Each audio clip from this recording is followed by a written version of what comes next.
Hello बच्चों। कैसे हैं आप सब लोग। उम्मीद है सबकी पढ़ाई अच्छी चल रही होगी। तो मेरा नाम है निशांत और आप लोग मेरे साथ सीख रहे हो फिजिक्स। हमने ऑलरेडी एक नीट के हर चैप्टर की 2005 से लेकर 2023 तक जितने भी क्वेश्चन आए हुए हैं उनकी chapter wise previous years question की सीरीज चला रखी है, जिसमें हमने यूनिट एंड मेजरमेंट जो हमारा चैप्टर है उसके जितने भी क्वेश्चन 2005 से लेके 2023 तक नीट में आए हुए हैं उनका दो पार्ट में वीडियो बना के ऑलरेडी डिस्कशन कर लिया है। इसी सीरीज को कंटिन्यू करते हुए आज हम डिस्कस करने वाले हैं मोशन इन स्ट्रेट लाइन का। इसमें 2005 से लेके 2023 तक जितने भी मोशन इन स्ट्रेट लाइन के क्वेश्चन आए हुए हैं उनका अपन डिस्कशन करने वाले हैं। डिस्कशन स्टार्ट करने से पहले मेरा आप सभी को एक सजेशन है कि इस ये जो पीपीटी आपको दिखाई दे रही है ना मोशन स्ट्रेट लाइन की, ये पीपीटी हमारा जो टेलीग्राम चैनल है फिजिक्स बाय निशांत सर, जिसकी लिंक टेलीग्राम चैनल की लिंक हमारे वीडियो के डिस्क्रिप्शन में आपको मिल जाएगी। आप सबसे पहले उसको जाके ज्वाइन कीजिए और वहां पर आपको ये जो पीपीटी है हमारी इस क्लास की जिसको आप अभी देख रहे हो स्क्रीन पे, ये आपको मिल जाएगी। तो आप सबसे पहले इस पीपीटी को डाउनलोड करके अच्छे से इसकी प्रैक्टिस कीजिए। फिर जो क्वेश्चन आपसे नहीं होते हैं उनके सॉल्यूशन देखने के लिए अगर आप ये वीडियो काम में लोगे तो आपका ज़्यादा बेनिफिट होगा। ठीक है। तो मोशन स्ट्रेट लाइन में 2005 से लेके 2023 तक टोटल हमारे पास 31 क्वेश्चन आए हुए हैं जी। तो 31 क्वेश्चंस का अपन दो पार्ट में यहाँ पर डिस्कस करने वाले हैं। मोशन इन स्ट्रेट लाइन का पार्ट 1 एंड पार्ट 2 दो वीडियो आएंगे इसकी। शुरुआत के पार्ट में अपन 15 क्वेश्चन डिस्कस करेंगे, देन रिमेनिंग 16 क्वेश्चन डिस्कशन करेंगे। ठीक है, चलिए फिर स्टार्ट करते हैं अपन। तो क्वेश्चन नंबर 1 देखिए। The position of a particle is given by r vector equal to 4t I cap plus 2t square j cap plus 5k cap, where t is in seconds and r is in meter। सब कुछ ऐसा unit में दे रखा है। Find the magnitude and direction of velocity at t equal to 1 second with respect to x axis। तो question में आपको क्या किया है, पोजिशन वेक्टर दे रखी है और आपको वेलोसिटी पूछी है। तो अपन को रिलेशन पता है कि पोजिशन का टाइम के रेस्पेक्ट में जो डिफरेंशिएशन है वो हमको क्या देता है, वेलोसिटी। पोजीशन का टाइम के रेस्पेक्ट में डिफरेंशिएशन क्या देता है, वेलोसिटी, इंस्टेंटेनियस वेलोसिटी। और फिर वेलोसिटी का अगर टाइम के रेस्पेक्ट में डिफरेंशिएशन कर दिया जाए तो वो देता है अपन को इंस्टेंटेनियस एक्सेलरेशन। अगर मैं इसी की बजाय ग्राफ की बात करूं कि ग्राफ में आपको क्या कर रखा है, पोजीशन टाइम ग्राफ दे रखा है। तो डिफरेंशिएशन का मतलब क्या होता है, हमारे पास डिफरेंशिएशन का मतलब ग्राफ में होता है स्लोप। तो पोजीशन टाइम ग्राफ का जो स्लोप होगा वो अपन को इंस्टेंटेनियस वेलोसिटी देगा और फिर वेलोसिटी टाइम ग्राफ का जो स्लोप होगा वो हमको इंस्टेंटेनियस एक्सेलरेशन देगा। मतलब अगर फंक्शन दे रखा है तो आप डिफरेंशिएशन से निकाल सकते हो, और अगर रेस्पेक्टिव क्वांटिटी में ग्राफ दे रखा है तो आप उनके रेस्पेक्टिव स्लोप से हमारे पास वेलोसिटी और एक्सेलरेशन निकाले जा सकते हैं। सिमिलरली अगर आपको एक्सेलरेशन पता है, वेलोसिटी निकालनी हो तो क्या करें, एक्सेलरेशन का टाइम के रेस्पेक्ट में जो इंटीग्रेशन है वो हमको देता है चेंज इन वेलोसिटी। ठीक है, V final minus V initial. और वेलोसिटी का टाइम के रेस्पेक्ट में जो इंटीग्रेशन है हमारे पास वो देता है हमको डिस्प्लेसमेंट। ठीक है, वेलोसिटी की जगह अगर मैं स्पीड ले लूंगा तो वो डिस्टेंस भी गिवन कर देगा। अब इंटीग्रेशन का मतलब ग्राफ में क्या होता है, एरिया। तो अगर आपको वेलोसिटी टाइम ग्राफ दे दिया जाए तो वेलोसिटी टाइम ग्राफ का एरिया डिस्प्लेसमेंट देगा और एक्सेलरेशन टाइम ग्राफ का एरिया अपन को चेंज इन वेलोसिटी देगा, ना कि वेलोसिटी। चलिए क्वेश्चन पे वापस आते हैं। तो क्वेश्चन ने हमको पोजीशन दे रखी है और अपन को वेलोसिटी निकालनी है। तो नो डाउट सिंपल इस कॉन्सेप्ट को अप्लाई करते हुए अपन कह सकते हैं कि पोजीशन का टाइम के रेस्पेक्ट में जो डिफरेंशिएशन है that will B instantaneous velocity. तो डिफरेंशिएशन करते हैं। सबसे पहले आई कैप का करो, 4 टी में 4 कांस्टेंट पड़ा रहेगा, टी का टी के रेस्पेक्ट में कितना हो जाएगा हमारे पास, 1 हो जाएगा। बेसिकली मैं फॉर्मूला काम में ले रहा हूँ, एक्स की पावर एन का डिफरेंशिएशन कितना होता है, एक्स के रेस्पेक्ट में एन इंटू एक्स की पावर एन माइनस 1। सिंपली ये फॉर्मूला अप्लाई किया है। तो इस हिसाब से अगर मैं देखूं तो यहां से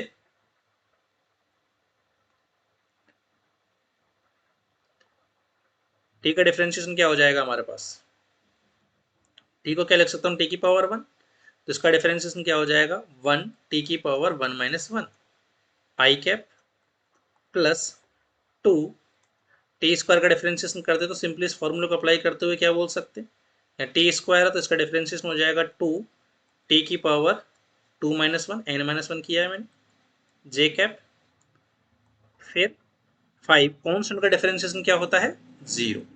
तो यहाँ से वेलोसिटी आ गई हमारे पास 4 टी की पावर 0, हमारे पास 1 बन जाएगा तो 4i कैप प्लस 4 टी की power 2 minus 1, this will become T. तो वेलोसिटी होगी किसी भी टाइम पे 4i cap plus 4tj cap. तुम अगर ध्यान से देखो तो ये जो वेलोसिटी है वो टाइम के साथ वेरी कर रही है, जैसे जैसे टाइम चेंज होगा वैसे वैसे वेलोसिटी भी चेंज होगी। तो अपन को जो क्वेश्चन में पूछा है वो क्या है हमारे पास कि अपन को इसका मैग्नीट्यूड बताना और डायरेक्शन बतानी है at T equal to 1 second. Instantaneous velocity पूछी है टी इक्वल टू 1 सेकेंड, तो आप इस इक्वेशन में टी की जगह 1 सेकेंड पुट कर दो। तो टी इक्वल टू 1 सेकेंड पे जो वेलोसिटी होगी that will be 4i cap plus 4j cap metre पर सेकेंड। अब हमसे आई कैप जे कैप की फॉर्म में आंसर नहीं पूछा, हमसे मैग्नीट्यूड और डायरेक्शन की फॉर्म में पूछा है। तो वेक्टर का मैग्नीट्यूड कैसे निकालते हैं? तो यहाँ से वेलोसिटी का मैग्नीट्यूड निकाल सकते हैं अपन अंडर रूट एक्स कंपोनेंट का स्क्वायर प्लस वाई कंपोनेंट का स्क्वायर, तो दिस विल कम 4√2 मीटर पर सेकेंड। तो इस वेलोसिटी का जो मैग्नीट्यूड है हमारे पास 1 सेकेंड पे वो होगा 4√2। साथ में एक्स एक्सेस के रेस्पेक्ट में डायरेक्शन भी पूछे तो इसको ड्रॉ करते हैं। तो इस वेलोसिटी का देखो एक्स कंपोनेंट कितना है प्लस का 4, ये तो हो गया प्लस का 4i कैप, और वाई कंपोनेंट कितना है ये भी प्लस का 4 है।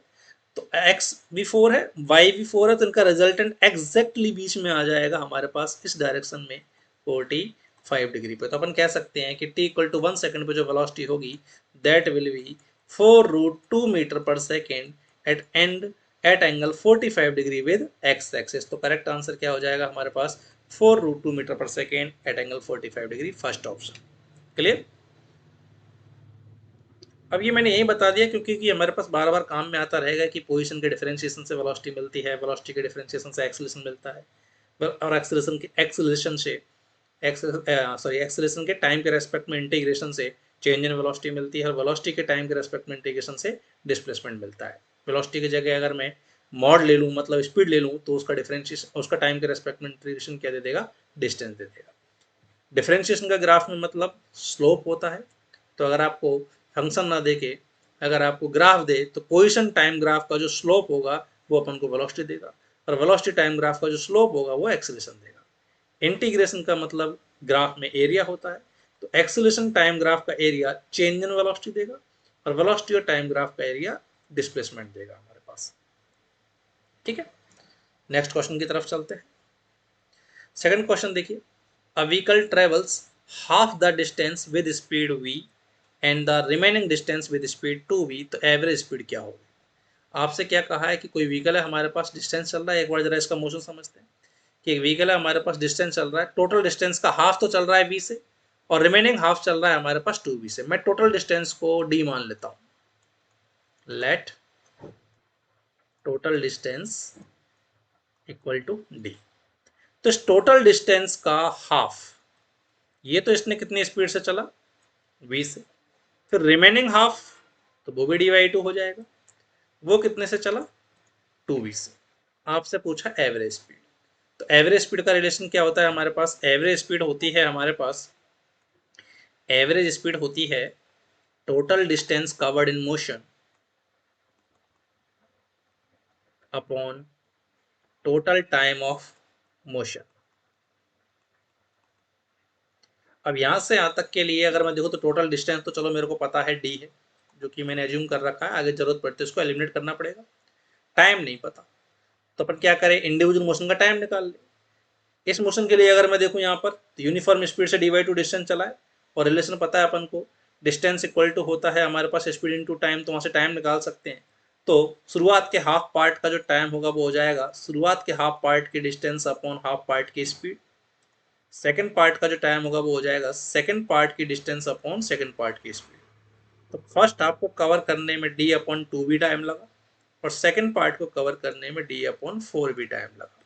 तो फॉर्मूले को अप्लाई करते हैं, टोटल डिस्टेंस दी हो गई, टोटल टाइम कितना हो जाएगा t1 प्लस t2। सॉल्व करते हैं इसको, तो एवरेज स्पीड के लिए देखिए डी तो कॉमन आ जाएगा हमारे पास, यहाँ हो गया 1/2v प्लस 1/4v, डी से डी कैंसिल हो गया, डी को एलिमिनेट करने की जरूरत ही नहीं पड़ी अपन को, कैंसिल हो गया, अपॉन में 4v LCM 1 plus sorry 2 plus 1।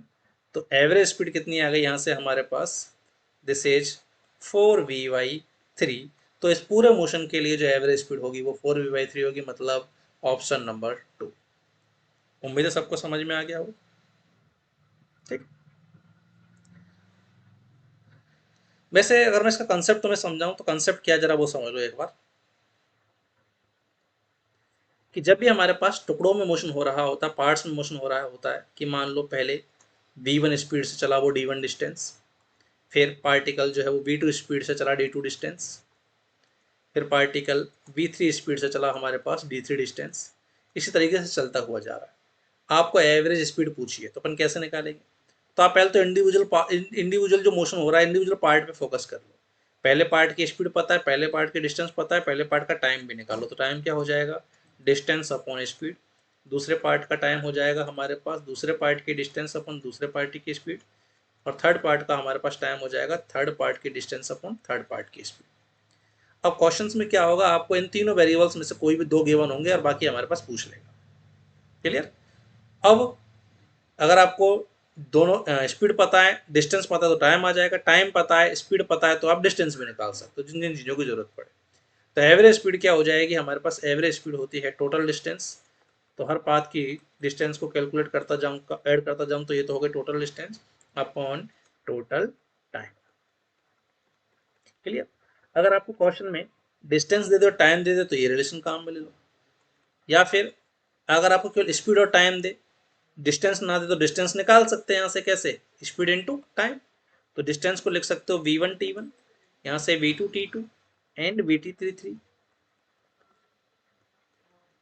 तो अगर आपको केवल वेलोसिटी और टाइम, स्पीड और टाइम अगर गिवन करे तो आप इससे निकाल सकते हो, डिस्टेंस और टाइम गिवन कर दे तो इससे निकाल सकते हो, या आपको केवल डिस्टेंस और स्पीड ही गिवन करे, टाइम गिवन ना करे तो क्या करेंगे? तो कोई दिक्कत नहीं, डिस्टेंस गिवन कर रखी, स्पीड गिवन कर रखी है, टाइम नहीं दे रखा, तो टाइम यहाँ से निकाल लो इस इक्वेशन से। इसका टाइम हो गया d1 upon v1 plus d2 upon v2 plus d3 upon v3। तो एक तरह से बहुत सारी वैरायटी नहीं है हमारे पास ये क्वेश्चंस की, सिंपली हमारे पास ये time equal to distance upon speed का रिलेशन है। आप इंडिविजुअल का निकाल लो, फिर total distance upon total time करके आप क्या कर सकते हैं? एवरेज स्पीड फाइंड कर सकते हैं। ठीक है, नेक्स्ट क्वेश्चन की तरफ चलते हैं। The ratio of distances traveled by a freely falling body in the first, second, third and fourth second। बताना है आपको कि एक बॉडी है हमारे पास फ्री फॉल कर रही है, यहाँ मान लो एक बॉडी है हमारे पास, इनिशियल वेलोसिटी इसकी 0 है, यहाँ से इसको रिलीज कर दिया और ग्रेविटी के इफेक्ट में जो है फॉल कर दी जा रही है। तो आपसे बोला शुरुआत के 1 सेकंड, फिर अगले 1 सेकंड, फिर अगले 1 सेकंड, फिर अगले 1 सेकंड, इनमें चले हुए डिस्प्लेसमेंट का रेशियो बता रहा है। वैसे तो ये स्टैंडर्ड रिजल्ट है, उनको याद ही होता है कि फ्री फॉल में रेस्पेक्टिव सेकंड्स में जो डिस्टेंस कवर्ड होती है उसका रेशियो आता है ऑड नंबर्स में, तो 1 3 5 7 9 विल बी द आंसर। चलो इसको अगर अपन प्रूफ भी करें तो nth सेकंड में डिस्प्लेसमेंट का फॉर्मूला अपन को पता है, क्या होता है यूनिफॉर्मली एक्सीलरेटेड मोशन के लिए? nth सेकंड में चला हुआ वेलोसिटी nth सेकंड में चला हुआ डिस्प्लेसमेंट होता है u plus a by 2n minus 1, where n is that nth second. जैसे आपसे बोल दे कि 10th सेकंड में चला हुआ डिस्प्लेसमेंट बताइए। अब 10th सेकंड का मतलब क्या है कि 0 से लेके 10 सेकंड में ये पार्टिकल कुछ डिस्टेंस चला होगा, फिर 0 से लेके 9 में भी चला होगा यहाँ तक, तो ये तो हो गया 10 सेकंड में डिस्प्लेसमेंट, डिस्प्लेसमेंट इन 10 सेकंड्स, तो उसको तो सेकंड इक्वेशन ऑफ मोशन से निकालेंगे। लेकिन अब मैं कहूँ कि 10th सेकंड में ही बताइए, 10th मतलब केवल ये लास्ट वाला 1 सेकंड। अब लास्ट वाला एक कब स्टार्ट होगा? जहां 9th खत्म हुआ है वहां से 10th स्टार्ट हुआ, तो this is the 10th second, this last second is the 10th second. तो 10th सेकंड का डिस्प्लेसमेंट निकालने के लिए क्या करें अपन? टोटल 10 सेकंड के डिस्प्लेसमेंट से 9 सेकंड का डिस्प्लेसमेंट सब्ट्रैक्ट कर देंगे तो क्या आ जाएगा? 10 सेकंड का डिस्प्लेसमेंट। हालांकि ये रिलेशन हमने निकाल भी रखा होता है, स्टैंडर्ड रिलेशन है।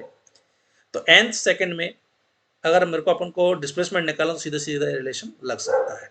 अब फ्री फॉल के लिए अगर मैं देखूं तो फ्री फॉल में एक्सेलरेशन कांस्टेंट होता है जी डाउनवर्ड। मैं इसी डायरेक्शन को नेगेटिव मान लेता हूं कि ग्रेविटी जो है वो डाउनवर्ड में, और डाउनवर्ड डायरेक्शन को मैं नेगेटिव मान लेता हूं। क्लियर? तो उस हिसाब से अगर मैं देखूं तो फर्स्ट सेकंड में डिस्प्लेसमेंट क्या लिखोगे? डिस्प्लेसमेंट इन फर्स्ट सेकंड क्या हो जाएगा? u तो 0 है, तो u plus a by 2 into N minus 1, और n क्या है? फर्स्ट, तो फर्स्ट सेकंड में डिस्प्लेसमेंट के लिए 2 इंटू एन माइनस 1। फिर सेकंड सेकंड में डिस्प्लेसमेंट निकालें तो अब n की जगह 2 रख देंगे सेकंड सेकंड के लिए, तो u plus a by two, 2 into two minus one. Similarly third second का अगर डिस्प्लेसमेंट निकालूं तो वो हो जाएगा हमारे पास u plus a by two, 2 into N की जगह 3 आ जाएगा माइनस वन। अब रेशो निकाल रहे हैं तो ये तो कैंसिल हो गए हमारे पास, ये आ गया 1, ये आ गया 3 and this is 5। Fourth second में देखते तो 7 आ जाता, तो ऑड नंबर्स में ये रेशो आएगा हमारे पास। क्लियर? तो आंसर थर्ड हो गया। एक चीज और ऐड करना चाहूंगा मैं यहीं पे कि जरूरी नहीं है हमारे पास कि ये रेस्पेक्टिव एक एक सेकंड के इंटरवल का ही रेशो, डिस्टेंस का रेशो पूछे। अगर ये कहता है कि सेम टाइम इंटरवल देता है कि शुरुआत के 5 सेकंड में इतना गिरा, फिर अगले 5 सेकंड में इतना गिरा, फिर अगले 5 सेकंड में इतना गिरा, तो 1 1 की बजाय 5 सेकंड का अगर मैं डिस्टेंस का अगर रेशो देखूं तो वो भी ऑड नंबर ही आता है, सिंपली 135। अगर आपसे कहे शुरुआत के 10 सेकंड में इतना गिरा, अगले 10 में इतना गिरा, अगले 10 में, टोटल 10 में नहीं, हर अगले 10 में, पहले शुरुआत के 10 सेकंड में इतना गिरा, फिर अगले 10 सेकंड में कुछ गिरेगा, फिर अगले 10 सेकंड में कुछ गिरेगा, तो इन हर सेम टाइम के इंटरवल में जो चली हुई डिस्टेंस है उनका रेशो ऑड नंबर होगा। ठीक है, क्वेश्चन नंबर 4 देखते हैं जरा। The displacement time graph of two moving particles makes angle 30 degree and 45 degree with time axis as shown in the figure, the ratio of their respective velocities। अब मैंने थोड़ी देर पहले ही डिस्कस किया कि पोजीशन का टाइम के रेस्पेक्ट में differentiation, या 1D में अगर मैं कहूँ तो डिस्प्लेसमेंट का टाइम के रेस्पेक्ट में डिफरेंशिएशन हमको इंस्टेंटेनियस वेलोसिटी देता है। और डिफरेंशिएशन का मतलब ग्राफ में क्या होता है, स्लोप। अब यहाँ ds बाई dt कर रहे हैं तो स्लोप भी st ग्राफ का आएगा, तो वेलोसिटी निकालने के लिए क्या करेंगे अपन, slope of displacement time graph. अब बात आती है स्लोप किस एक्सिस से ले, तो जिसके रेस्पेक्ट में डिफरेंशिएशन होता है उसी एक्सिस के साथ अपन क्या करते हैं, स्लोप लेते हैं। तो यहाँ टाइम के रेस्पेक्ट में डिफरेंशिएशन कर रहे हैं तो स्लोप भी कहाँ से लिया जाएगा, विद टाइम एक्सिस।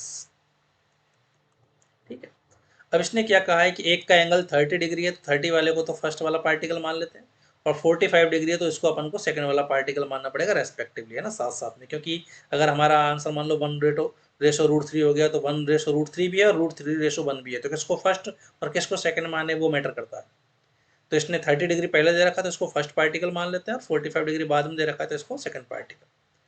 तो स्लोप के हिसाब से अगर मैं देखूं तो हमारे पास पार्टिकल नंबर 1 की वेलोसिटी क्या हो जाएगी, जो हमारे पास पार्टिकल नंबर 1 का टाइम एक्सिस के साथ स्लोप है, तो पार्टिकल 1 जो है उसका ग्राफ टाइम एक्सिस के साथ 30 डिग्री का एंगल बना रहा है, स्ट्रेट लाइन है, और स्ट्रेट लाइन का स्लोप हो जाएगा tan थीटा के हिसाब से tan 30।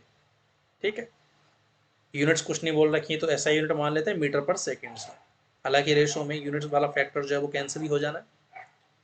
2 वाले पार्टिकल की वेलोसिटी की अगर बात करूं तो उसका जो हमारे पास ग्राफ है वो टी एक्सिस के साथ 45 डिग्री का एंगल बना रहा है, तो इसका स्लोप हो गया tan 45, तो वेलोसिटी हो गई tan 45 मीटर पर सेकेंड। तो 1 की वेलोसिटी तो है 1/√3 मीटर पर सेकेंड, एंड 2 की वेलोसिटी हो गई tan 45 से 1 मीटर पर सेकेंड। तो यहाँ से velocity of 1 upon velocity of 2 का रेशो कितना आ गया, दोनों को डिवाइड कर दिया तो 1/√3। Correct answer will B fourth option. ठीक है, क्वेश्चन नंबर 5 देखते हैं। The position time xt graph for positive acceleration is. आपको ये 4 xt ग्राफ दे रखे हैं, पोजिशन टाइम ग्राफ, और आपको बताना है कि कौन से में एक्सेलरेशन पॉजिटिव है। क्लियर? थोड़ी देर पहले अपन ने पढ़ा था कि पोजीशन का टाइम के रेस्पेक्ट में डिफरेंशिएशन वेलोसिटी देता है, वेलोसिटी का टाइम के रेस्पेक्ट में डिफरेंशिएशन इंटीग्रेशन। अब एक्सेलरेशन पॉजिटिव कहाँ किया जाएगा, एक्सेलरेशन का काम क्या है, एक्सेलरेशन का काम, देखो वेलोसिटी का काम होता है पार्टिकल को चलाना, मूव कराना, और एक्सेलरेशन का काम क्या होता है, वेलोसिटी को चेंज कराना। तो एक्सेलरेशन वेलोसिटी के चेंज के लिए रेस्पॉन्सिबल है। अगर एक्सेलरेशन हुआ तो वेलोसिटी चेंज होगी ही होगी, और एक्सेलरेशन अगर नहीं है तो किसी भी हालत में वेलोसिटी चेंज नहीं हो सकती, क्योंकि वेलोसिटी को चेंज कराने वाला ही नहीं है। अब जब हमारे पास एक्सेलरेशन इस तरीके से हो कि वेलोसिटी को इंक्रीज करे, 1D में अगर मैं कहूँ तो जिधर हमारे पास वेलोसिटी है उधर ही अगर एक्सेलरेशन हो जाए तो एक्सेलरेशन वेलोसिटी को सपोर्ट करेगा, तो वेलोसिटी बढ़ती हुई जाएगी। इसको अपन पॉजिटिव एक्सेलरेशन की तरह कंसिडर करते हैं। और अगर हमारे पास एक्सेलरेशन वेलोसिटी के अपोजिट में हो तो ये रिटार्ड करेगा, स्लो करेगा, इसको अपन रिटार्डेशन या नेगेटिव एक्सेलरेशन की तरह कंसिडर करते हैं। क्लियर? तो यहाँ आपसे पूछा है कि पॉजिटिव एक्सेलरेशन किस में होगा, तो आपको वो वाला ग्राफ देखना है जिसमें एक्सेलरेशन पॉजिटिव हो, और एक्सेलरेशन पॉजिटिव होने के लिए हमारे पास वेलोसिटी बढ़ती हुई जानी चाहिए, तो वो ग्राफ देखो जिसमें वेलोसिटी बढ़ रही हो। अब एक्सटी ग्राफ से वेलोसिटी कैसे देखते हैं, तो एक्सटी ग्राफ का जो स्लोप है dx/dt, xt ग्राफ का टाइम एक्सिस के साथ स्लोप जो है वो क्या दे देगा अपन को, वेलोसिटी दे देगा। तो फर्स्ट क्वेश्चन में अगर बात करते हैं स्ट्रेट लाइन है, स्ट्रेट लाइन का अगर तुम ध्यान से देखो तो टाइम एक्सिस के साथ ऑब्टूज एंगल बन रहा है, तो स्ट्रेट लाइन का slope constant and that is negative. तो यहाँ पर अगर तुम देखो तो वेलोसिटी नेगेटिव कांस्टेंट है, और वेलोसिटी अगर नेगेटिव कांस्टेंट है, चेंज ही नहीं हो रही, वेलोसिटी चेंज ही नहीं हो रही, तो एक्सेलरेशन कितना, जीरो। एक्स वेलोसिटी को चेंज कराने वाला ही नहीं है, एक्सेलरेशन ही नहीं है, तो ये तो आंसर हमारा नहीं होगा। सेकंड ऑप्शन की बात करूँ तो यहाँ अगर तुम देखो तो शुरुआत में कम कम टाइम पर ये स्लोप बनेगा कम एंगल का, फिर जैसे जैसे टाइम बढ़ेगा फिर स्लोप ये जो है हमारे पास ये एंगल बढ़ता हुआ जा रहा है। तो टाइम के साथ एंगल बढ़ता हुआ जा रहा है और 90 से कम भी है, और 90 से कम होने पर tan थीटा क्या होता है, पॉजिटिव।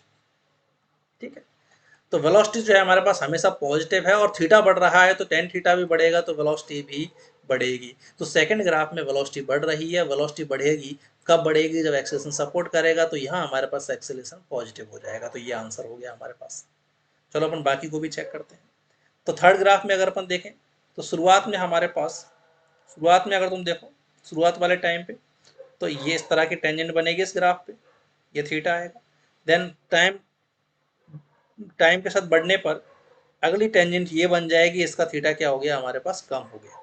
तो थीटा कम हो रहा है, tan थीटा कम होगा, तो यहाँ वेलोसिटी कम होगी, और वेलोसिटी डिक्रीज हो रही है, मतलब retardation, acceleration is negative.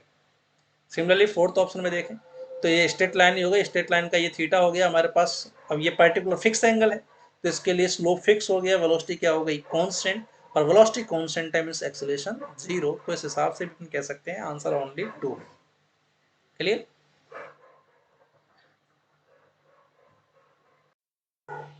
Question number 6 देखिए जरा। A small block slides down on a smooth inclined plane starting from rest at t equal to 0 second.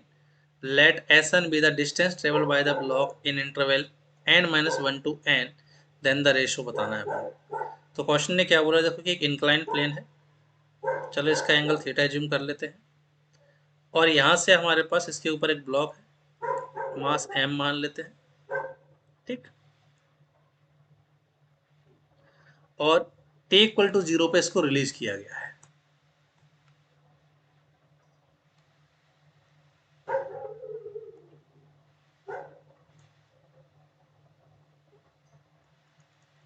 तो इनिशियल वेलोसिटी हो गई इसकी 0, साथ में स्मूथ है, कोई भी फ्रिक्शन नहीं है। अब अगर मैं फोर्स देखूं तो नीचे आ जाएगा mg, ये थीटा है तो ये 90 माइनस थीटा, ये नॉर्मल ड्रॉ कर देते हैं, तो ये थीटा, तो ये 90 माइनस थीटा, ये भी थीटा। mg का एक कंपोनेंट इधर mg cos थीटा, और एक इधर mg sin theta. mg cos theta incline plane पे इसको नीचे प्रेस करने की कोशिश करेगा, जिसकी वजह से नॉर्मल आएगा, और ये नॉर्थ इस इंक्लाइन प्लेन के परपेंडिकुलर तो मोशन नहीं कर पाएगा, इक्विलिब्रियम में रहेगा, नॉर्मल की वैल्यू हो जाएगी mg cos थीटा। बट ये जो mg sin थीटा है ये इसको इंक्लाइन प्लेन पे नीचे स्लिप कराएगा। क्लियर। तो इसका अलोंग द इंक्लाइन प्लेन नीचे की तरफ एक्सेलरेशन कितना आ जाएगा, फोर्स अपॉन मास, तो mg sin थीटा को मास से डिवाइड करेंगे तो g sin थीटा। तो मैं कह सकता हूं कि जब ये ब्लॉक जो है हमारे पास, जैसे यहाँ से इसको रिलीज करेंगे तो ये नीचे की तरफ एक, थीटा कांस्टेंट है, जी कांस्टेंट है, तो जी साइन थीटा भी कांस्टेंट हो गया, तो यूनिफॉर्म एक्सेलरेशन से नीचे स्लिप करें। क्लियर, फ्री फॉल जैसा ही हो गया, पसंद इतना जी की जगह जी साइन थीटा कांस्टेंट एक्सेलरेशन लेना है। अब आपसे बोला है कि n-1 से n मतलब लास्ट के nth सेकंड में चले हुए डिस्प्लेसमेंट का रेशियो पूछा, तो n सेकंड में डिस्प्लेसमेंट का सीधा फॉर्मूला लगा सकते हैं अपन। क्या होता है n सेकंड में डिस्प्लेसमेंट का सीधा formula, u plus a by to n minus 1। काम में लेते हैं हम। तो इसने शुरुआत में कहा एस एन, तो क्या हो जाएगा हमारे पास, nth सेकंड में displacement that is u plus a की जगह इस डायरेक्शन को चलो प्लस की डायरेक्शन ही मान लेता हूँ, तो g sine theta by two into N minus 1 upon, अगला है s प्लस n प्लस 1, कि n प्लस 1 सेकेंड में डिस्प्लेसमेंट, तो अब यहाँ n की जगह बस n प्लस 1 रखना, और कोई चेंज नहीं है, बाकी सबको सेम चला। n की जगह केवल क्या पुट करना है, n प्लस 1, तो ये तो रेशो में कैंसिल हो गया, ऊपर आ गया 2n माइनस 1, और नीचे हो जाएगा ये 2n प्लस 2 माइनस 1, तो 2n minus 1 upon 2n plus 1, this will be the ratio. तो correct answer is option number 3। Clear. उम्मीद है सबको समझ में आ गया हो। क्वेश्चन नंबर 7 की तरफ चलते हैं। A ball is thrown vertically downward with velocity 20 metre पर second from the top of a tower. ये सपोज ये कोई टावर है हमारे पास, इसकी कोई हाइट रही होगी, मान लो कैपिटल एच मान लेते हैं। तो यहाँ से एक बॉल को हमने क्या किया, वर्टिकली डाउनवर्ड थ्रो किया। तो this is initial velocity downward 20 metre पर second. It hits the ground after some time with velocity of 80 metre पर सेकेंड। तो जब ये नीचे की तरफ आई तो इसने यहाँ ग्राउंड को कितनी वेलोसिटी से हिट किया नीचे की तरफ, दिस इज फाइनल वेलोसिटी। अगर मैं इसको फाइनल पोजीशन कंसीडर कर लूँ तो ये है 80 मीटर पर सेकेंड। तो आपसे पूछा है इसकी हाइट बताइए, एक्सेलरेशन डाउनवर्ड है जी। मैं डाउनवर्ड डायरेक्शन को ही प्लस मान लेता हूँ ताकि ए भी पॉजिटिव हो जाए, यू भी पॉजिटिव हो जाए, वी भी पॉजिटिव हो जाए। ठीक है। अब अपन को इनिशियल वेलोसिटी पता है, एक्सेलरेशन पता है, फाइनल वेलोसिटी पता है, डिस्प्लेसमेंट निकालना है हमारे पास, क्योंकि यहाँ से यहाँ तक आने में अगर मैं डाउनवर्ड डायरेक्शन को प्लस मान रहा हूँ तो डिस्प्लेसमेंट भी नीचे की तरफ है प्लस का एच। ठीक है, आपकी मर्जी, आप डायरेक्शन किधर भी पॉजिटिव नेगेटिव मान सकते हो। जिन्होंने ऊपर वाले डायरेक्शन को पॉजिटिव मानी होगी उसके लिए, उनके लिए डिस्प्लेसमेंट नीचे की तरफ एच हो गया तो माइनस एच बोलना पड़ेगा। फिर वो यू को भी नेगेटिव लेंगे, वी को भी नेगेटिव लेंगे, ए को भी नेगेटिव लेंगे। अब मैंने डायरेक्शन नीचे ही पॉजिटिव मान ली तो यू भी पॉजिटिव हो गया, वी भी पॉजिटिव, ए भी पॉजिटिव और डिस्प्लेसमेंट भी नीचे ही है तो सब कुछ ही पॉजिटिव हो गया। अब अपन को यू दे रखा है, ए दे रखा है, वी दे रखा है, डिस्प्लेसमेंट पूछा है तो सीधा सीधा हिट करता है माइंड में कि ऐसी इक्वेशन देखो जिसमें अपन को वेलोसिटी देके डिस्प्लेसमेंट पूछे तो सीधा सीधा रिलेशन है थर्ड इक्वेशन में लगाते जरा। तो V square equal to U square plus 2 S से हमारे पास सीधा आंसर आ जाए। तो फाइनल वेलोसिटी है 80, 80 का स्क्वायर, इनिशियल वेलोसिटी है u 20 का स्क्वायर प्लस 2, ए की जगह प्लस का जी, डाउनवर्ड है, डिस्प्लेसमेंट भी डाउनवर्ड है तो प्लस का h। तो ये हो गया 1600, सॉरी 6400 इक्वल टू 20 का स्क्वायर 400 प्लस 20h। तो ये वैल्यू आ गई 6000 इक्वल टू 20h। तो यहाँ से h की वैल्यू आ गई 300 मीटर। तो हमारे पास वो जो टावर है उसकी हाइट रही होगी हमारे पास 300 metre. Answer will be third option. ठीक है, क्वेश्चन नंबर 8 की तरफ चलते हैं। A person sitting in ground floor of a building, कि जैसे मान लो ये कोई हम बिल्डिंग एज्यूम कर लेते हैं, ये कोई बिल्डिंग है और ये हो गया बिल्डिंग का ग्राउंड फ्लोर। अब एक पर्सन है जो इस ग्राउंड फ्लोर के अंदर बैठा हुआ है। Building notices through a window of height 1.5 metre. इस ग्राउंड फ्लोर में मान लो ये एक विंडो है और इस विंडो की हाइट दे रखी है अपन को 1.5 मीटर। ठीक है। A ball dropped from the roof of the building crossing the window in 0.1 second. अब क्या बोला है कि यहाँ से एक बॉल को ड्रॉप किया गया तो ये नीचे जब आई तो इस ऑब्जर्वर ने देखा कि इस विंडो को क्रॉस करने में, मतलब ये 1.5 मीटर गिरने में जो टाइम लगा दैट इज 0.1 सेकेंड। ये 0.1 सेकेंड टोटल जर्नी का टाइम नहीं है, केवल विंडो को क्रॉस करने का टाइम है बस। तो what is the velocity of the ball when it is at a top most point of the window. तो जब ये विंडो के यहाँ टॉप मोस्ट पॉइंट पर है तो उस टाइम इसकी वेलोसिटी पूछिए कितनी होगी। ठीक है, हाँ भी देखना जरा। तो मैं क्या करता हूँ, केवल यहाँ से लेके यहाँ तक के मोशन को फोकस करता हूँ कि विंडो की हाइट है 1.5 मीटर, यहाँ से ये नीचे की तरफ आ रहा है वी वेलोसिटी से, और यहाँ से यहाँ तक आने का टाइम पता है अपन को 0.1 सेकेंड। मेरे हिसाब से अब ये क्वेश्चन में कुछ नहीं बचा कि आप अगर यहाँ से यहाँ तक के इसने वाले पोर्शन को देखो तो डिस्प्लेसमेंट तो डाउनवर्ड में हो गया 1.5 मीटर, एक्सेलेरेशन भी डाउनवर्ड है जी, और आपसे इनिशियल वेलोसिटी पूछी है इस मोशन के लिए टाइम देके। तो टाइम देके डिस्प्लेसमेंट दे रखा है, वेलोसिटी पूछी है तो डिस्प्लेसमेंट और टाइम में रिलेशन सीधा सेकंड इक्वेशन से आ जाएगा। तो अपन लगाते हैं जरा second equation, displacement equal to U T plus half A T square से मैं डाउनवर्ड डायरेक्शन को ही पॉजिटिव मान लेता हूँ तो डिस्प्लेसमेंट तो डाउनवर्ड ही है और कितना है 1.5, तो डाउनवर्ड को तो ले दिया प्लस का 1.5 मीटर। अब u भी डाउनवर्ड है तो इसको प्लस का b लिख दिया, टाइम है 0.1 प्लस हाफ, a भी डाउनवर्ड है, g डाउनवर्ड है तो इसको भी प्लस का ले लेते हैं क्योंकि नीचे वाली डायरेक्शन मैंने प्लस मान ली है, 0.1 का स्क्वायर। तो ये आ गया 1.5 equal to 0.1 v plus 5 into 0.1 into 0.1। जरा 0.1 से डिवाइड करते हैं इसको तो ये हट जाएगा यहाँ से। तो 15 इक्वल टू वी प्लस ये हो गई वैल्यू 0.5, तो यहाँ से v की वैल्यू आ जाएगी 14.5 मीटर पर सेकेंड। तो विंडो कि टॉप मोस्ट पॉइंट पर जब यहाँ पर बॉल पहुंचेगी तो उस टाइम पे जो हमारे पास रफ्तार होगी उस बॉल की कितनी होगी, 14.5 मीटर पर second, third option. Next question की तरफ चलते हैं। क्वेश्चन नंबर 9 देखिए, a person travelling in a straight line moves with a constant velocity v1 for a certain distance x। 1D का क्वेश्चन कि आपसे बोला है कि एक पर्सन है स्ट्रेट लाइन पर मूव कर रहा है, अब सर्टेन डिस्टेंस x चलने, जो x जो है वो कांस्टेंट वेलोसिटी v1 से चला है, ये डिस्टेंस तो v1 से चला है, and with a constant velocity v2 for the next equal distance. फिर आगे सेम डिस्टेंस ही चला, वो कितनी स्पीड से चला है हमारे पास, v2 से चला है। तो एवरेज वेलोसिटी पूछिए। अब देखो हमारे पास जब पार्टिकल हमारे पास बिना मुड़े सीधा चलता हुआ जा रहा है तो जितनी डिस्टेंस चलेगा उतना ही डिस्प्लेसमेंट चलेगा। तो डिस्टेंस अपॉन टाइम और डिस्प्लेस अपॉन टाइम मतलब एवरेज स्पीड और एवरेज वेलोसिटी सेम ही हो जाएंगे। क्लियर है क्या मैग्नीट्यूड में? अपन से एवरेज वेलोसिटी पूछिए, तो देखो अपन को टोटल डिस्प्लेसमेंट तो कितना हो गया, एक्स और एक्स 2x। अब एवरेज वेलोसिटी का फॉर्मूला क्या है? एवरेज वेलोसिटी होती है हमारे पास, एवरेज वेलोसिटी होती है हमारे पास total displacement upon total time. Clear? Total displacement तो 2x हो गया, टाइम निकालने के लिए क्या करें, तो पहले वाले पार्ट का टाइम हो जाएगा पहले वाला डिस्प्लेसमेंट अपन पहली वाली वेलोसिटी, दूसरे वाले पार्ट का डिस्प्लेसमेंट हो जाएगा दूसरे वाले का डिस्प्लेसमेंट अपन दूसरे वाले की वेलोसिटी। तो डिस्प्लेसमेंट पता लग गया, टाइम भी पता लग गया, इजीली एवरेज वेलोसिटी आ सकती है क्योंकि वी दे रखी है अपन को। तो एवरेज वेलोसिटी कितनी हो जाएगी, टोटल डिस्प्लेसमेंट अपॉन में टोटल टाइम। सॉल्व करते हैं जरा ऐसे। तो ऊपर हो गया 2x, नीचे x कॉमन लिया, 1/v1 प्लस 1/v2, x से x कैंसिल। तो ये आ गया हमारे पास v/2 equal to 1/v1 plus 1/v2। Further इसको सिंप्लीफाई करूँ, रेसिप्रोकल ले लो, तो 2/v equal to 1/v1 plus 1/v2 is the correct relation. ऐसा ऑप्शन देखो जरा कौन सा है, तो second option will be the correct answer. ठीक है, नेक्स्ट क्वेश्चन की तरफ चलते हैं।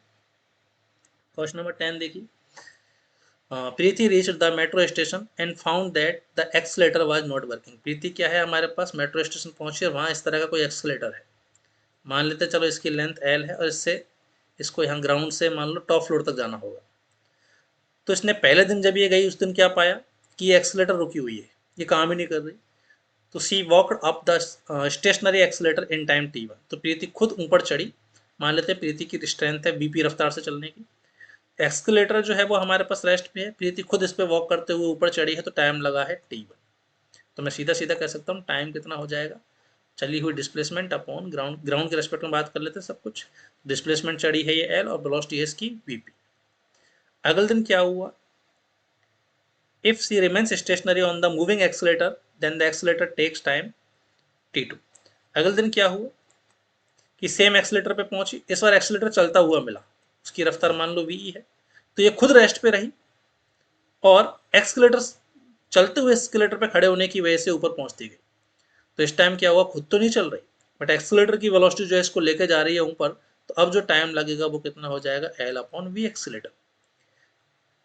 फिर क्या पूछा है, the time taken by her to walk up on moving escalator की थर्ड डे। अगर मान लो अब ये भी चले और एक्सलेटर भी चले तो कितना टाइम लगेगा, तो मैं कहूँगा खुद चलती तो वीपी रफ्तार मिलती है इसको, अब एक्सलेटर भी चल रहा है तो एक्सलेटर की रफ्तार भी मिल जाएगी, तो टोटल रफ्तार चढ़ने की हो जाएगी VP plus VE. No doubt time कम लगेगा, रफ्तार बढ़ चुकी है, तो नया टाइम लिखा जा सकता है चली हुई लेंथ अपॉन स्पीड, हमारे पास टोटल स्पीड। अब वीपी और वीई अपन को गिवन नहीं है तो ऊपर वाले इक्वेशन से अपन एलिमिनेट कर देते हैं इसको, वीपी की जगह लिख देते हैं, वीपी की जगह आ जाएगा फर्स्ट इक्वेशन से हमारे पास L upon t1 and v की जगह आ जाएगा L upon t2। L common लेके कैंसिल यहाँ से, तो 1/t1 प्लस 1/t2, तो ये आ गया 1 में t1 प्लस t2, तो t1 plus t2, this will be the answer for the third day. ठीक है, अगले क्वेश्चन की तरफ चलते हैं। Two cars P and Q starts from a point at the same time. दोनों के दोनों की जर्नी हमारे पास एक ही इंस्टेंट पे स्टार्ट हुई है, मतलब दोनों कार्स के लिए जो जर्नी टाइम है वो सेम है, एक ही साथ दोनों स्टार्ट हुई है। तो जितना टाइम हमारे पास कार ए को लग रहा है वही कार बी को लग रहा है, दोनों के लिए मोशन का जो टाइम है वो सेम है। अब दोनों की पोजीशन दे रखी है, पी की ये पोजीशन है और क्यू की ये पोजीशन हो गई हमारे पास, और बोला है कि किस टाइम पे दोनों की सेम वेलोसिटी होगी। तो पहले तो अपन पोजीशन से वेलोसिटी निकाल देते। तो देखो पोजीशन अगर हमारे पास टाइम की फंक्शन में दे रखी हो तो पोजीशन का टाइम के रेस्पेक्ट में डिफरेंशिएशन क्या देता है, वेलोसिटी। तो पहले तो पी की वेलोसिटी निकालते हैं। तो पी की वेलोसिटी कितनी हो जाएगी, टाइम के रेस्पेक्ट में डिफरेंशिएशन कीजिए। तो ए टी का ए पड़ा रहेगा, ए कॉन्स्टेंट है हमारे पास, ए पड़ा रहेगा, टी का डिफरेंशिएशन कितना हो जाएगा 1 प्लस बी पड़ा रहेगा, टी स्क्वायर का डिफरेंशिएशन 2t। ये तो आ गई पी की वेलोसिटी किसी भी टाइम पर। सिमिलरली क्यू की वेलोसिटी क्या हो जाएगी, एफ टी में एफ पड़ा रहेगा, टी का डिफरेंशिएशन 1 माइनस 2t। अब इसने वो टाइम पूछा है, इसने क्या पूछा है, टाइम बताइए जब दोनों की वेलोसिटी सेम हो जाए। तो सिंपली वी पी और वी क्यू को बस इक्वल करना है। वी पी है ए प्लस 2bt और वी क्यू है हमारे पास एफ माइनस 2t। यहाँ से बस टाइम निकलना है अपन को। तो टाइम की वैल्यू आ जाएगी यहाँ से हमारे पास 2bt plus 2t equal to F minus A. तो टाइम की वैल्यू आ जाएगी एफ माइनस ए अपॉन में 2b प्लस 2। ठीक है, क्या फर्दर चाहो तो लिख सकते हैं एफ माइनस ए अपॉन में 2 कॉमन ले लिया, वी प्लस 1। अब ऐसा ऑप्शन ढूंढो जरा कौन सा है, एफ माइनस ए अपॉन में 2 वी प्लस 1, फोर्थ ऑप्शन। तो हमारे पास जब टाइम हमारे पास एफ माइनस ए अपॉन 2 1 प्लस बी होगा तो उस टाइम पे इनकी वेलोसिटी क्या होगी, सेम होगी। ठीक है, नेक्स्ट क्वेश्चन देखते हैं।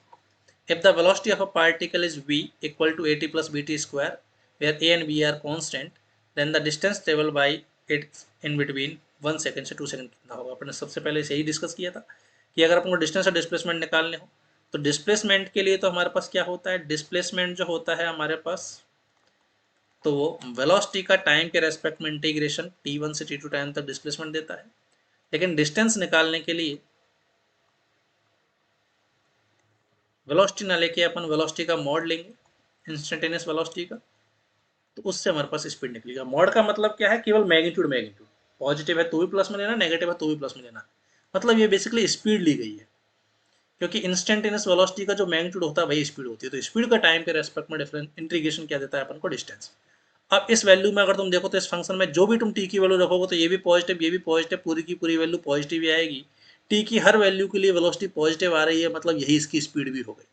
तो मेरे को अलग से कोई मॉड वर्ड करने की जरूरत नहीं है, जो भी है उसी को मैं एज ए स्पीड काम में ले सकता हूँ।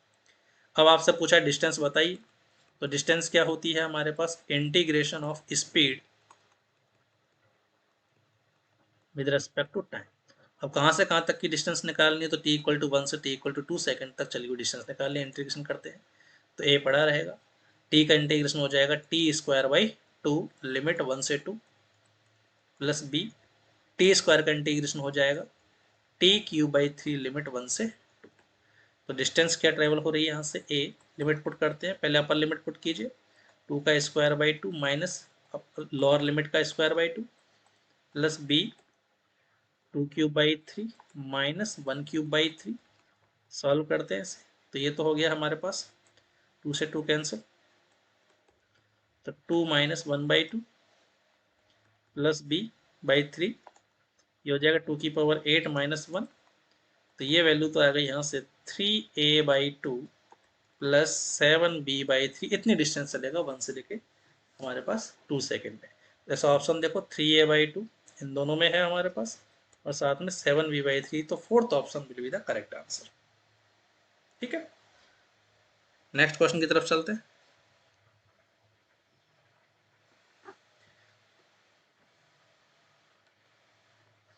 A particle of unit mass बोल दिया 1 kg मान लेते हैं, undergoes one dimensional motion such that its velocity varies according to this equation। अब वेलोसिटी अपन को दे रखी है x की फॉर्म में, ध्यान देना अब टाइम की फॉर्म में नहीं है। तो रिलेशन क्या, जब टाइम की फॉर्म में होता है तब तो अपने थोड़ी रिलेशन ऑलरेडी देख ली कि पोजीशन का टाइम के रेस्पेक्ट में डिफरेंशिएशन वेलोसिटी, वेलोसिटी का टाइम के रेस्पेक्ट में डिफरेंशिएशन एक्सेलरेशन। अगर तुम्हें टाइम की बजाय अगर वेलोसिटी टाइम के रेस्पेक्ट में दे रखी हो तो एक्सेलरेशन आएगा डी बाई डी टी। लेकिन अगर वेलोसिटी एक्स की फॉर्म में दे रखी हो तो एक्सेलरेशन कैसे निकालेंगे, तो इसके लिए सिंपल रिलेशन है V D V by D X, V into D by D X से एक्सेलरेशन आ जाएगा। अब हमारे पास वेलोसिटी एक्स की फॉर्म में दे रखी है, एक्सेलरेशन पूछे तो सीधे सीधे रिलेशन काम में ले सकते हैं।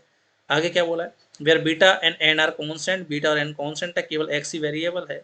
और आपसे पूछा acceleration of the particle as a function of X, A की वैल्यू पूछी, तो एक्सेलरेशन कितना हो जाएगा V D V by D X. तो v की जगह तो रख दिया बीटा x की पावर -2n। अब dv/dx करते हैं इसका, बीटा पड़ा रहेगा कॉन्स्टेंट, x की पावर -2n का डिफरेंशिएशन कितना होगा, पावर आ जाएगी आगे 2n, -2n आगे x की पावर -2n -1। सॉल्व करते हैं फिर से, ये हो गया beta into beta beta square -2n आगे x की पावर -2n इंटू एक्स की पावर -2n -1। हाँ भाई, तो ये आ गया -2n beta square, base same है तो पावर ऐड हो जाएगी, -2n और -2n माइनस का 4n -1। This will be the acceleration. ऐसा ऑप्शन देखो जरा कौन सा है, तो जिसमें -4n -1 आ रहा है, ये हो गया -2n बीटा स्क्वायर। तो ये आ गया हमारे पास करेक्ट आंसर, 13 का करेक्ट आंसर होगा हमारे पास थर्ड ऑप्शन। ठीक है, नेक्स्ट क्वेश्चन देखते हैं जरा, क्वेश्चन नंबर 14।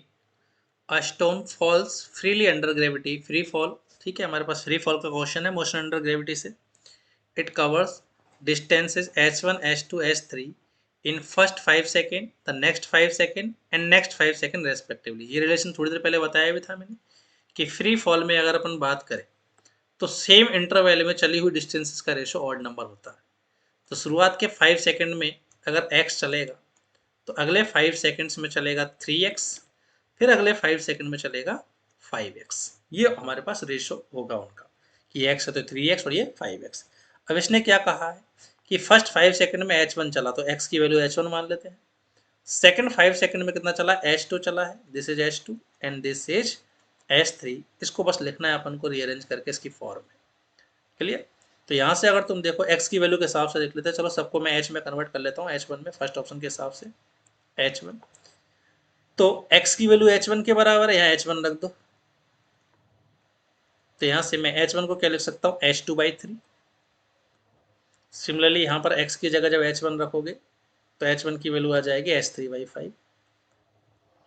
तो सीधा सीधा सा आंसर हो गया हमारे पास h1 equal to h2/3 equal to h3/5। बाकी को भी अगर क्रॉस चेक करें तो h2 इक्वल टू 3h1 होगा, जरा देखिए जरा यहाँ से, h2 इक्वल टू 3h1 होगा, यस ये रिलेशन सही है। h3 और h2 में रिलेशन अगर मैं देखूँ दोनों को डिवाइड कर दो तो h2 अपॉन h3 कितना आ रहा है, 3/5। तो यहाँ से h3 की वैल्यू आ गई 5h2/3, जो कि ये वाला पोर्शन हमारे पास रॉन्ग हो गया, तो ये आंसर नहीं है। h1 h2 h3 तीनों बराबर होंगे, ये तो वैसे ही रॉन्ग हो गया हमारे पास 1:3:5 के रेशो में। h1 इक्वल टू 2h2 है, नहीं भाई, हमारे पास h1 इक्वल टू h2/3 है, तो ये भी रॉन्ग हो गया हमारे पास, केवल फर्स्ट ऑप्शन ही करेक्ट है। क्वेश्चन नंबर 15 की तरफ चलते हैं। The motion of a particle along a straight line is described by equation x equal to 8 plus 12t minus t cube, where x is in meter and t is in second. The retardation of the particle when its velocity becomes 0. आपको position दे रखी है और आपसे पूछा क्या है कि acceleration retardation बताइए, और वो भी कब बतानी है, व्हेन वेलोसिटी 0। तो पहले तो वेलोसिटी 0 होने का टाइम पता लगाते हैं।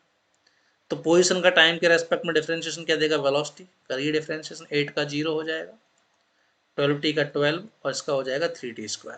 अगर मैं एक्सीलरेशन भी निकालूं तो 12 का 0, इसका हो जाएगा हमारे पास -3t² का -60। तो ये तो है एक्सीलरेशन टाइम पे डिपेंड कर रहा है। अब अपन से एक्सीलरेशन उस टाइम पे पूछा जब वेलोसिटी 0 होगी, तो पहले तो वेलोसिटी 0 होने का टाइम निकालते हैं। तो वेलोसिटी को 0 कीजिए, तो यहाँ से टाइम क्या आ रहा है हमारे पास, टाइम की वैल्यू आ रही है 2 सेकेंड। तो वेलोसिटी 2 सेकेंड पे 0 हो रही है, तो 2 सेकेंड पे एक्सीलरेशन बताना है अपन को। तो 2 सेकेंड पे एक्सीलरेशन हमारे पास कितना आ रहा है, 2 सेकेंड पे हमारे पास एक्सीलरेशन आ जाएगा यहाँ से माइनस का 12 मीटर पर सेकेंड स्क्वायर।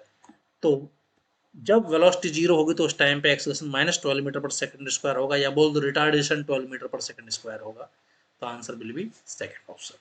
ठीक है, तो आज के पार्ट में बस इतना ही। इसके आगे के जो क्वेश्चन है हम उनको डिस्कस करेंगे नए मोशन स्ट्रेट लाइन के पार्ट 2 में। ठीक है, तब तक के लिए सभी को गुड लक, मिलते हैं फिर नेक्स्ट पार्ट में। Thank you.